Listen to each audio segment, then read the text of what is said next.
welcome back to the main stage at Observe Summit. I hope you enjoyed the session by Hannah Marcus at Discover AI. We're going to be continuing on with Discover AI and Talkwalker now for this next panel on future trends are being shaped from digital behaviours. So it's with pleasure that I welcome Bobby Taylor, Managing Director of UK&I at Talkwalker, into the studio. Hey, Bobby. Hi there. Hi, Gillian. How you doing? I am very, very well. Thank you very much. I'm enjoying my days to this past couple of days, but I shall hand over to you. And just to let everyone know, Hannah will be coming into the Q&A section of this panel as well, right at the end when I come back in. But Bobby, I'm handing over to you now with your amazing panel. Thank you so much. Excellent. Thank you very much. Thank you very much. So the panel today is going to be discussing how digital behavior is shaping future trends. So my name is Bobby Taylor. I'm an MD at Talkwalker, and I'll let everyone quickly introduce yourselves, because we've been watching the summit eagerly, and these panels do run back pretty quickly. So Rodrigo, do you want to quickly introduce yourself? Sure. I'm a director of consumer insights, responsible mostly for digital insights at PVH. It owns the Tommy Hilfiger and Calvin Klein brands. So yeah, I've been there for almost 4 years now. Brilliant. Alessia? Hi, I'm Alessia. I'm a data strategist. I co-founded Trybes agency. We use an ethnography, so digital ethnography, to understand people, tribes, communities, clusters, and subcultures. Brilliant. And Rose? Hi, I'm Rose Crabb. I'm a director at Discover AI, and I run teams of strategists and content curators. And what we tend to do is analyse predominantly qualitative cultural insights to solve early stage brand growth challenges. Excellent. So the first question is, so with the exploding available data to analyse behavioural trends, what are the implications on speed and agility? So Rose, do you want to kick that off? Yeah, sure. So this is a really interesting one, because we've recently done some quite interesting stakeholder interviews with clients and held a dinner where we talked specifically around kind of digitization and speed and questions of agility, and kind of came to the conclusion that actually there is a huge advantage to accessing and reading tons and tons of online conversations. But whereas agility and speed was for a really long time the holy grail, once you get that, you almost stop talking about it, and it becomes, right, what's the next thing? So the next thing, from my perspective, is about how we kind of interpret and how we shape this huge raft of content that we're being exposed to. So kind of finding agile ways of working across lots of online content, lots of discourse, lots of online narratives and conversations, to kind of accelerate the process of finding the interesting cultural nuggets within there, and the interesting kind of cultural shifts or category shifts or ways of getting closer to consumers, really, through this kind of huge wall of data. And I think one of the clients that we spoke to put it in a really nice way. She said, you know, the kind of the exposure to data at the moment feels a bit like what you really want is a nice drink, and instead what you're getting is like someone turning on a hose pipe and literally just spraying you with all of this content and all of this real-time, like continuous, you know, really great information. But what's important is how to kind of get something tangible from that, so shape that into something that's kind of an opportunity. Take that agility, take that speed, and translate it into knowledge that our clients can use to kind of make better decisions, to grow stronger brands, to get closer to their consumers. Yeah, to use it in a really sort of interesting, interpretive way, I suppose. And Rodrigo, do you find that as a brand? Yeah, I agree with Rose, but I think there's also, for us specifically, I think there's also another facet. So there's two parts, I think, to speed and agility. So speed and agility to collect the data. So I think you need to invest in the right tools, and also in the right team, smart team, to actually interpret the data and process it and make sense of it all. As Rose pointed out, you are completely bombarded with data. But precisely because of that, I think it's really important also to get social intelligence or any kind of digital insights really front and center whenever they're discussing brand strategy or new business opportunities as well. So to be part of the initial conversations so that people know what can be achieved and what cannot be achieved through social data or search or whatever it is we're using. Because you can collect the data as fast as computers can provide us, but you cannot match that same speed translating that data into insights. So I think the way to speed up that process is to actually evangelize within your corporation, with senior management, how you can use social intelligence for your brand strategy, and then making sure you are collecting the right data, so you're actually getting your nice cold drink and not being sprayed with with lots of data.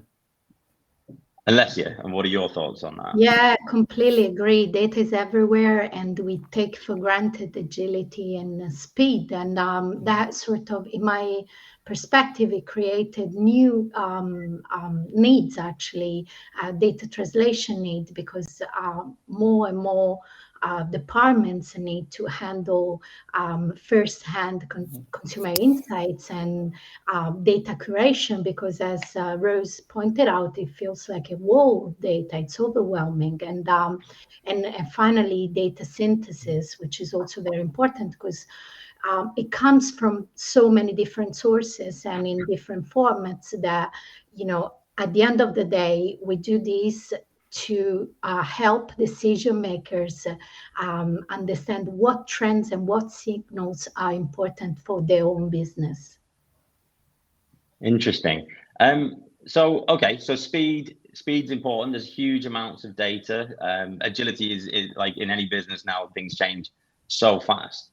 So I guess moving it towards quality, like ultimately trends, it's a bunch of people behaving in a way that we can capture digitally. So how do you ensure quality and ensure that you're getting the human element of around data and discovery? Rodrigo, would you like to go first there? Again, I think there are two ways to go about it. One, if we do have a initial briefing, then if it's as focused as possible, great, because then we kind of already know what we're trying to answer, what we're trying to tackle. But I think where we can provide the most value, really, when looking at digital insights overall, is when we're actually free to explore, right? So to Seth's point yesterday and Melissa's point earlier today, let the data surprise us, right? Sometimes you don't even know what questions to ask. So the data will actually help you ask the right questions, and lead the way, really. So especially if you don't have like a very specific topic to tackle. Interesting. Alessia, is that something that you find as well? I find it very interesting that Rodrigo mentioned the questions. It's the hardest part of our job to make the right questions. The tools are there. The tech is there. We have AI. We have everything to actually get a big breath. But then how do you don't get lost or overwhelmed and you make the right questions? So our way is, again, through ethnography. So we created this methodology that is called the topographic data and tribes analysis. Topographic means people that gather around topics as opposed to gender, age, et cetera, demographic, right? And basically what we do is we dissect, we decode the brief or the project or the brand into semantic areas of meaning. Imagine you have a cake in front of you and you want to understand what's in it, like eggs, flour, water, butter. So that's what we do. Macro theme, and then we keep decoding those macro themes, and we create a map of topics that eventually become keywords, so queries that we can plug into the platforms or social channels. So this gives us a cultural perspective that goes beyond the brand tracking, if that makes sense. It does. And Rose, what about, I know human drivers is something that we spend a lot of time on. So what's your view on how ensuring quality and getting to the right questions? So I think there's kind of two ways that we tend to look at it, and one is actually making the questions into one single intractable question, and that sometimes involves taking a step back, so almost looking at things from a slightly higher order sometimes. So instead of saying, oh, we want to understand what sustainable behaviours can I tap into for my brand, let's say, what's going on that people are talking about, which bits can I access, we might step back and say, like, let's go for something broader. Let's look at what's the future of slow consumption, or what's, like, taking a sort of a more overarching perspective on the question, or actually taking a more sort of cultural viewpoint on how things are moving, so that we can understand them and kind of dig into it from various angles and understand how you then interpret that for a brand. And the second thing that we do is probably cast the net really wide. So one of the ways that we look at social data for Discover AI, but we also bring in things like emergent brand websites, blogs, or people talking in experts talking about certain subjects, or people discussing things in forums, which means that we can look at sort of emergent or kind of exploratory brands and ideas in different spaces by looking across, and sometimes even looking to other geographies. So if there's a specific question about what's this trend and how is it happening in, let's say, Europe, in the UK, sometimes we might look to a completely different geography, like, say, South Korea for skincare, and say, look, there's amazing stuff going on over there, and what can we learn from that? What can we put into, upload into the platform and analyze from that space that helps us to understand and interpret the questions in a way that will give us a stretchy and future-facing perspective. Yeah, right. And if I may as well, I think sometimes the right question is are not always the ones that we as a brand owner are interested in asking, but actually what the consumers are asking, whether about your products, about your industries, and so on. Like we've also, and it's worked really well in the past doing so.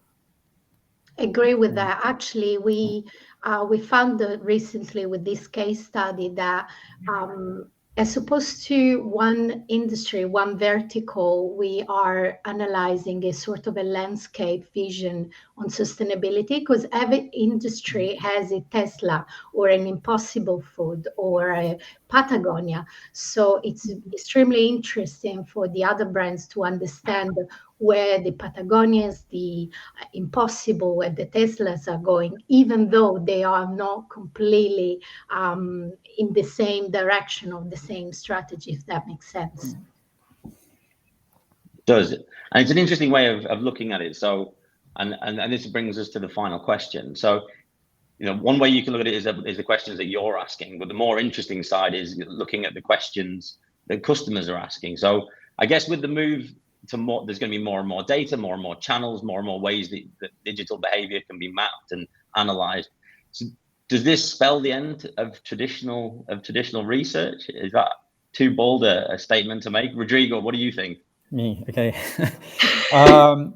I don't think so. I mean, there'll always be specific cases, right, to use one or the other. But in my experience, the best insights come from multi-data source analysis, actually, because they give you obviously a 360 view of what's going on, but it also helps you test and validate your hypothesis, right? So if you're using social media, and primary research and search data and so on, you can see whether the trends are observed within all these data sources. So again, to what was discussed yesterday, whether people lie in surveys, people lie in social media, but not necessarily so on search and so on. If you're using all those multi-sources, then you can actually compare them against each other and see, do I see different trends here, or are they actually walking in the same direction? And that's very valuable. So, but there are, of course, times where social intelligence and search can provide you with similar results than a more traditional research in a fraction of the cost and a fraction of the time. So it really depends, but I don't think it's the end of traditional research. Not quite yet. Yeah. Alessia, what do you think? I agree with Rodrigo. I actually doubled down there because we collaborate a lot with the traditional methodologies, both on the consulting firms, market research firms, and on the client side. What we ask to do is augment the data with behavioral, attitudes, with context, with lingo, things that are not quite defined by the pure quant and the pure qual. So I feel the huge opportunity for social intelligence is to basically give breadth to qual and give depth to quant, and actually complete them. Okay, and Rose. Oh, that's a really interesting way of looking at it. Yeah, I having been so I spent 10 years as a qualitative researcher in more kind of traditional settings, I suppose. So, like, in other words, on the other side of a one-way mirror in Bogota or Lagos or wherever it was, looking at people talking about various subjects. And I think it's very much complementary. I think sometimes it will challenge some of the more traditional methodologies where there's a sort of huge cost time implication. But it really amazed me when I started working at Discover AI that how quickly we could get to really great insights. So it's been, one of our clients referred to it as cultural insights on speed. You can just access so much more information so quickly. And it's about, as long as you do that with rigor and you can get really great insights, you can combine the agility and the rigor, the outputs. But it's not, there are ways of being very complementary. We did quite a lot of work in the pandemic where we would find some behaviors that were changing, let's say around self-care and wellness. And then those would go directly into a community, an online community, like a more traditional sort of qualitative. It was online for obvious reasons in the pandemic, but a more sort of traditional community-based study that was a bit more longitudinal to kind of track which of these behaviors are really sticking and which ones are more fleeting. And so it's about how you combine the different methodologies, I think, using online content or data, and then other ways of looking at the world and speaking to people and connecting. Can I add something quickly? I think we should actually, as an industry, we should find more ways to utilize this collaboration, like sort of find protocols to work with the traditional methodologies. Mm-hmm. I think there's a lot more scope for it, actually. Yeah. And Rodrigo's willing, so I guess from a brand perspective, I'm willing as well. Yeah, totally. Sometimes it's about finding the right combination as well. Just having the best way that we can maybe come up with some quick ideation that actually feeds into some qualitative research, or It doesn't always have to be all of us doing our methodology to the full extent. It can be ways of sort of breaking them down and combining them. Yeah, we're always feeding off each other as well. Yeah. Yeah, I think I'm in complete agreement with that one as well. I think it's a really good point. I think it's a really good point to pick up, and something that we certainly need to start speaking about more, and then just providing some insights on what's useful in what situations, because that's not entirely clear right now. But it is something that we're quietly working on behind the scenes here, and would love everybody's input into that as well. I just want to say thank you for such an amazing session. There has been lots of comments and chats and things like that going on in the chat. I don't know if you've been looking at it. It can get a bit distracting sometimes seeing them all bounce in. And I'd like to welcome Hannah back as well. Hannah, thank you so much for that amazing quick fire session that you had as well. So let's get to some questions, and please remember that Hannah is here to answer any of your questions too. There's a lot of here's and a lot of kind of going on about the balance between discovery and focus can be difficult kind of thing as well. But Gary does have quite a distinct question here. So this is from Gary Parks, and he's asking, which approach do you believe could be more effective for evaluation? Looking for products, brand, category mentions within a sustainable data universe, or looking for sustainability mentions within a products, brands, etc. universe? It's an interesting one. Actually, a bit of both, if that makes sense. And I think with the add to these two approaches, that sustainability, the crucial part of it in social intelligence is translating this macro theme of sustainability into actual keywords that is how people talk. Is very different what we think as researchers and what the brand managers and the marketing departments and inside departments we work with talk, and how the people actually define these problems, needs, thinking really. Yeah, I agree. That's one of the difficulties we have as well, especially in fashion. So they don't talk about upcycling, circularity and things like that internally we are constantly talking about. So how do you actually figure out what kind of language consumers are using? I think is half the way there. Totally, and employ the right people to do that, as you were saying, Rodrigo.